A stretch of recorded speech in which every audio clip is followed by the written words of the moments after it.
In a previous video, while testing out some thermal paste stuff, I ended up using this odd test setup of an Athlon 2 X4640 and a GTX 1070 Ti, which is quite an odd CPU-GPU pairing. This worked out because I was very heavily GPU bottlenecked because of the type of stress test I was running, but it made me wonder, how well could this 12-year-old quad-core Athlon handle games when paired with a relatively powerful graphics card like the 1070 Ti?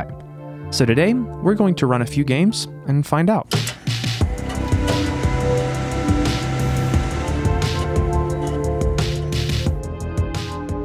The Athlon 2 X4640 is one of the first CPUs I ever took a look at on this channel.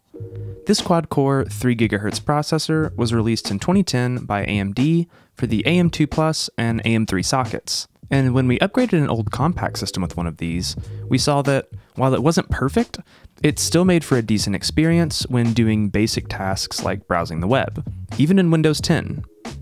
I didn't try out playing any games in that video, partly because this channel isn't focused heavily on gaming, but also because I just assumed it probably wasn't worth it, considering there are many other solid options for building a budget gaming PC.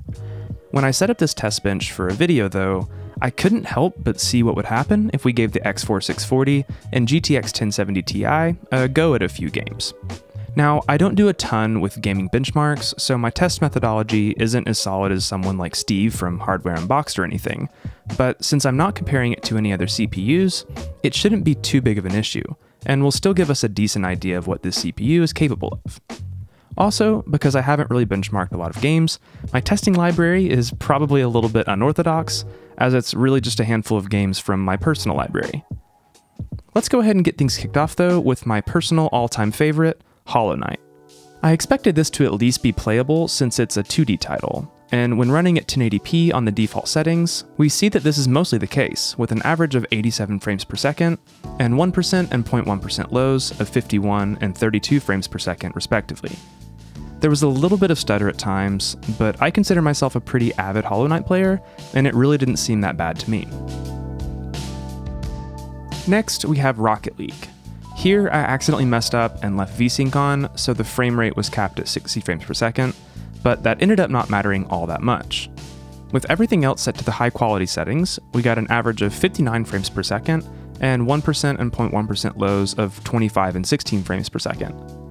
I think these 1% lows came primarily from moments when goals were scored or during other explosions and such, because gameplay actually felt pretty smooth. So while it's probably not great for a super competitive player, I think Rocket League was still a decent result for the X4640. Raft is a great little indie survival game that my wife and I have actually played quite a bit together, and the X4640 did okay here. While the average frame rate of 58 frames per second looks pretty good, the 1% and 0.1% lows tell a more accurate story. The game wasn't too stuttery on our small beginner raft in the middle of the ocean, but when running across this small island, the hitches were pretty noticeable.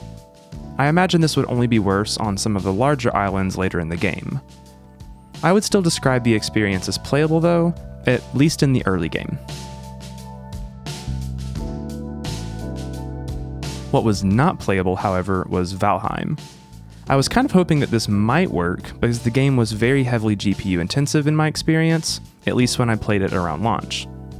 The main menu gave me hope, but the X4640 was not prepared to be plunged into the Norse realm of Valheim, producing an average frame rate of only 27 frames per second, and very noticeable 1 and 0.1% lows of 12 and 7 frames per second, even on essentially the lowest settings possible. It was in this game that I really started to notice something strange. With such bad performance, I was really expecting to see the CPU pegged at 100% most of the time, but it rarely went above 80% even on just one CPU core. I'm not sure if this is a result of the Athlon's architecture or something else, and if you know, make sure to mention it in the comments. Last on my oddball list of games is American Truck Simulator, where we got an average of 44 frames per second and 1 and 0.1% lows of 28 and 21. While the performance here isn't great, it really wasn't terrible for a somewhat slower-paced simulator like this, especially since the frame times were somewhat consistent. I imagine setting the frame cap to 30 could lead to an even smoother experience. Now I could have tested more demanding games with this Athlon that I knew would be unplayable, but I don't find that to be all that enjoyable. Instead, I wanted to throw some games at the CPU that I thought it might actually have a realistic chance at running. Nothing here blew me away, but it also wasn't nearly as bad as I assumed it might be. To be clear, I'm not recommending anyone go out and buy one of these for gaming, but if you already have one in a system and an extra GPU laying around, maybe this could work out as a second gaming PC if you want to play indie games with a family member or something. Really though, it was just fun to give this older CPU a chance and see what it could do. If you liked this video, make sure to hit the like button as that helps me out a ton, and you can also check out more videos like this on the Hardware Haven channel. I'm actually working on a video where I add a modern graphics card to this $40 Lenovo desktop I found to create a budget gaming and streaming PC, so stay tuned for that. That's it for this one though, so thanks for watching, stay curious, and I'll see you in the next one.